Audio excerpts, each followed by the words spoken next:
surah Al-Fatihah itu diantara namanya Asy-Syafiyah. Al-Fatihah itu banyak namanya, Ummul Kitab, Al-Kafi, gitu kan? Kemudian ada Asy-Syafi atau Syafiyah, ya, yang menyembuhkan dengan izin Allah Subhanahu wa taala.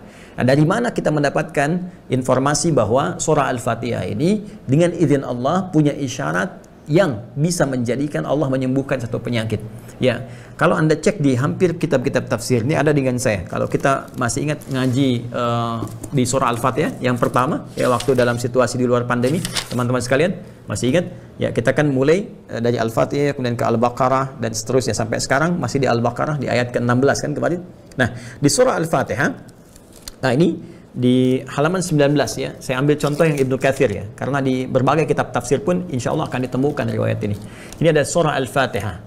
Nanti Anda masuk ke dzikru ma warada fi fadlil Fatihah. Nah, ini standar. Dzikru ma warada fi fadlil Fatihah. Ya, bab yang menyebutkan tentang keutamaan surah Al-Fatihah. Nah, di antara keutamaan ini nanti ada hadis yang disampaikan Al-Imam Al-Bukhari. Dikutip oleh Ibnu Katsir rahimahullah, ini di halaman ke-22. Nah, di kitab yang saya pegang ini yang kitab cetakan lama, ya. Ini cetakan yang kita tunjukkan dulu. Tahunnya 2004 kalau tidak keliru.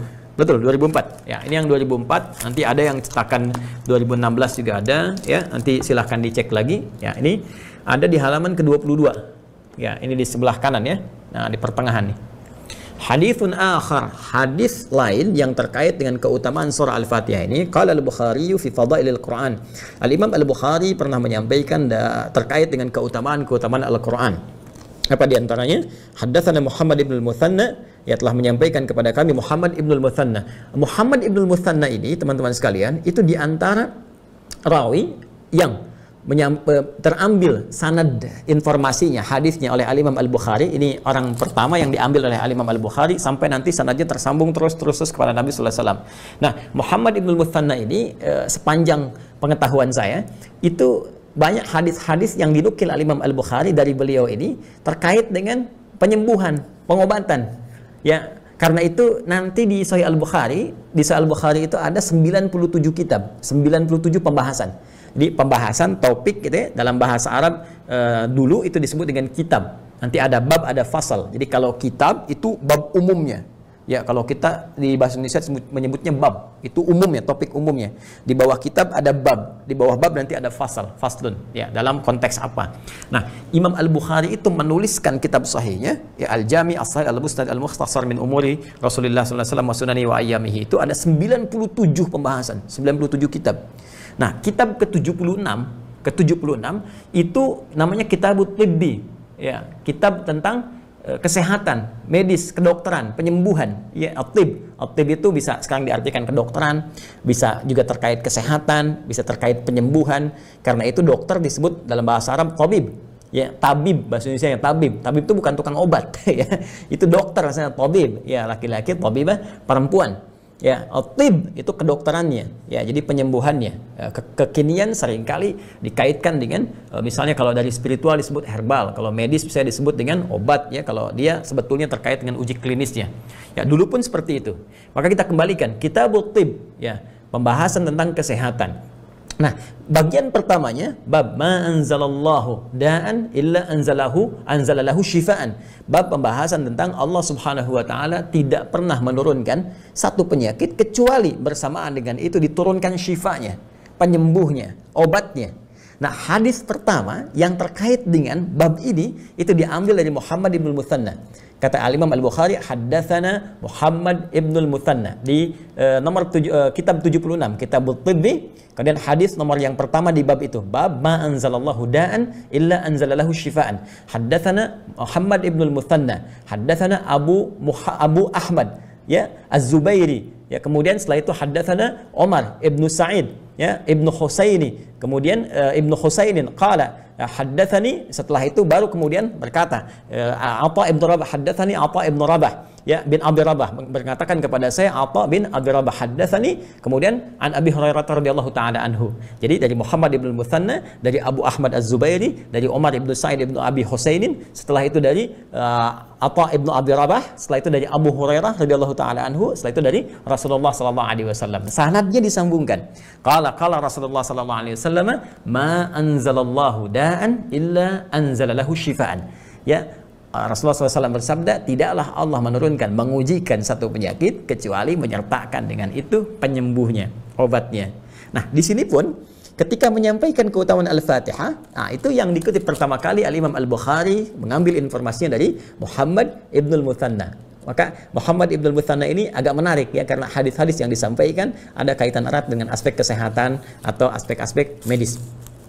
Haddatsana Wahab, haddatsana Hisham, haddatsana Muhammad ibn Sa'id an Abi Sa'id al-Khudri qala, hadis ini tersambung kepada Nabi sallallahu alaihi wasallam dari sahabat mulia Abu Sa'id al-Khudri radhiyallahu taala anhu, kunna fi masirin lana fanazalna faja'at jariyatun faqalat, ya, kami sedang di perjalanan, ya, sedang berkelompok dengan para sahabat di perjalanan. Ini kisahnya sangat masyhur sekali, sangat populer. Sahabat-sahabat Nabi kadang-kadang berjalan melakukan, misalnya ada ekspedisi, kadang berdagang, kadang berniaga, ya, kadang jalan gitu. Beberapa sahabat, kemudian datanglah seorang dari kalangan pembantu dari satu suku, ya. Faqalat, maka dia berkata, ya, inna sayyidal hayyi salimun, ya, sungguh kepala suku di tempat kami itu sedang salimun, sakit. Ini menggunakan tafaul bentuknya, salim, ya, maksudnya marid ini, ya, dia sedang sakit, tapi disebutkan bentuk sehat sebagai tafaul, harapan bisa sembuh. Ya, konon ini ladzik, konon dia disengat, ya, oleh kalajengking pada saat itu. Wa inna nafarana ghiba fahal minkum raq, ya, dan sungguh, ya, ini di tempat kami nggak ada yang bisa menyembuhkan. Ya, ini sudah parah kena racunnya. Apakah di antara Anda bisa yang melakukan ruqyah? Ya, ruqyah dalam hal ini bukan kemasukan jin, ya, karena ruqyah itu asalnya mengangkat sesuatu, ya, dari satu tempat sehingga diangkat terpisah dari sumber aslinya.